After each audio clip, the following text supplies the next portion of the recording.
بسم اللہ الرحمن الرحیم۔ السلام علیکم ورحمۃ اللہ وبرکاتہ۔ یہود، ہنود اور نصارہ کی نکالی۔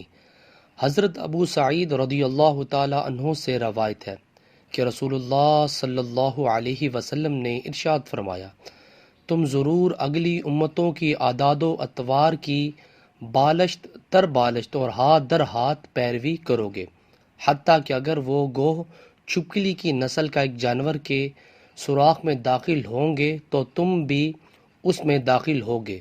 صحابہ اکرام رضی اللہ تعالیٰ عنہم نے پوچھا، یا رسول اللہ صلی اللہ علیہ وسلم، پہلی امتوں سے آپ کی مراد یہود اور عیسائی ہیں؟ آپ صلی اللہ علیہ وسلم نے ارشاد فرمایا، تو پھر اور کون؟ اللہ اکبر۔ صحیح بخاری کا حدیث ہے۔ ویورز، اللہ تعالیٰ سے دعا ہے کہ اللہ تعالیٰ ہمیں بھی توفیق عطا فرمائے کہ ہم اپنی زندگی کو اسلام کے مطابق بسر کریں۔